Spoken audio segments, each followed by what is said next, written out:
Hi, and welcome back to the Legally Eating video blog.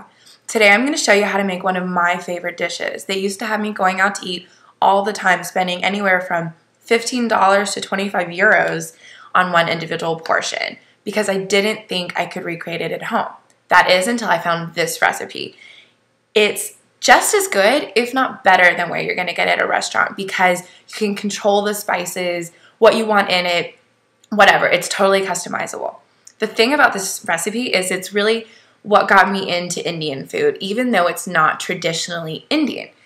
The actual origins of this dish are somewhat disputed, but everyone can kind of agree that it was made to suit Western tastes off of traditional Indian food. And I guess it worked because it's the #1 dish in the UK, and it was sort of my gateway drug to traditional Indian food. So what I'm making today is chicken tikka masala.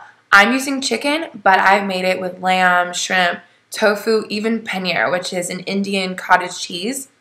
Even though the term cottage cheese is slightly misleading to Americans, we think of something curdy, but it's really not like that. It's very firm and utterly delicious. So if you have an Indian market, you can find some there. The thing about this dish is that it has a few spices in the marinade and in the sauce, but for the most part, you should have all of them in your pantry. The only one that you might not have is garam masala, which is an Indian spice mix. But the beauty of cooking in America is that we're so international that more than likely you can just go run out and find it at your local grocery. Try doing that in France. It's not going to happen.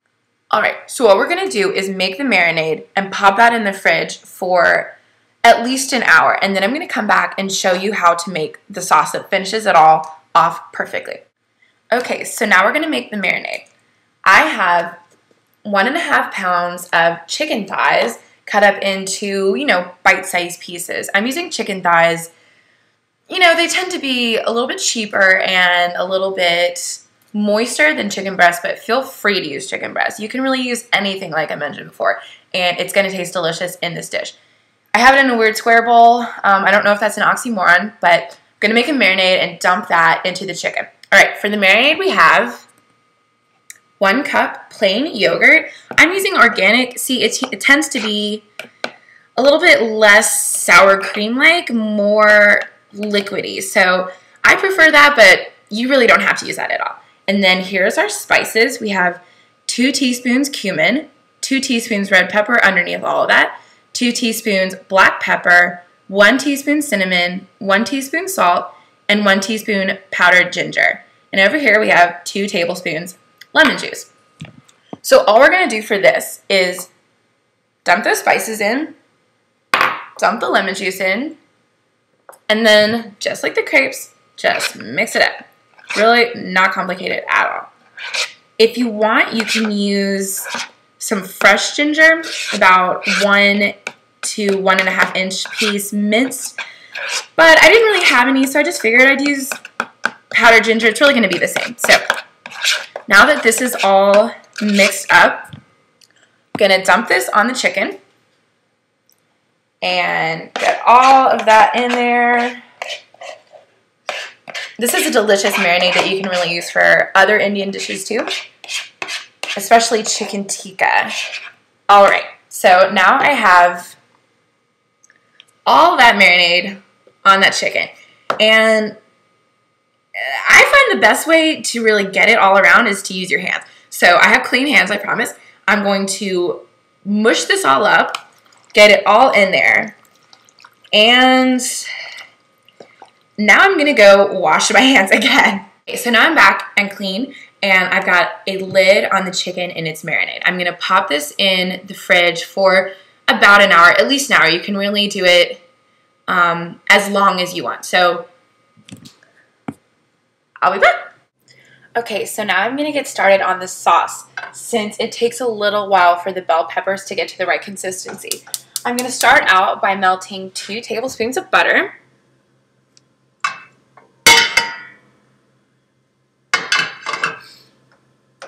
And you really don't have to add the bell peppers. It's just something I sort of got used to at the Indian restaurant that I grew up with. If you want, you can add onions, Don't add onions, add bell peppers, don't add bell peppers. It's really up to you and how many vegetables you want in there.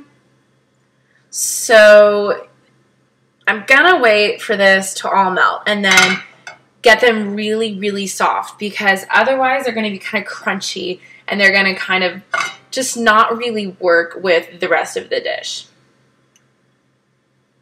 And you're gonna use the rest of this butter to saute your garlic and your jalapenos, so don't worry if it looks like a lot of butter for this one dish. Alright, I'm gonna go ahead and throw in my bell peppers.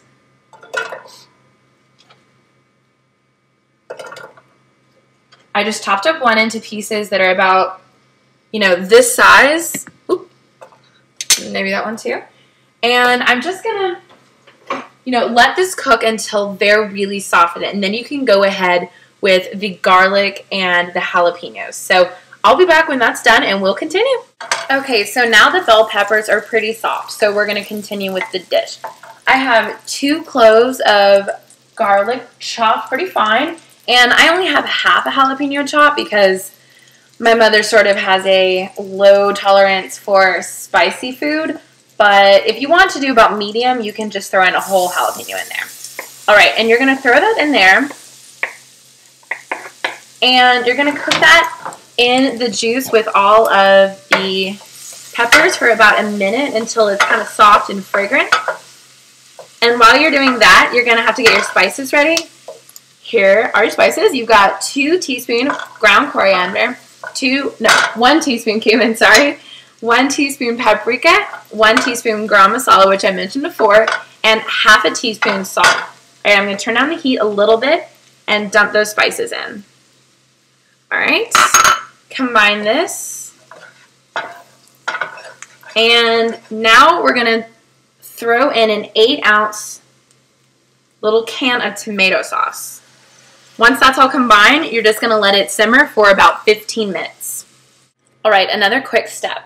After you've been simmering that for about 15 minutes, you're gonna add 1 cup of coconut milk. I'm using coconut milk because that's just what I like, but you can easily use heavy cream or half and half or light coconut milk. Really, it's up to you. Then you're gonna cook that for about 5 minutes or until it's thick. All right. Okay, so now you're ready to cook your chicken. You can either grill or broil it, but I'm not very good at grilling, so I'm broiling mine. What I did was take the chicken out of the marinade, place it on a cooling rack that's on top of a baking sheet, which is going to catch all the drippings. Then I popped it in the broiler, I'm going to leave it in there for about 8 minutes or until it's cooked. And then it's ready to go in the sauce. Okay, so now my chicken is cooked and I'm ready for the very last step. Here's my chicken. And I'm just going to gently put this into my prepared sauce. If I pierce my chicken with this fork, my father will kill me since he says that, all the juices are going to leak out. So I do it as gently as possible.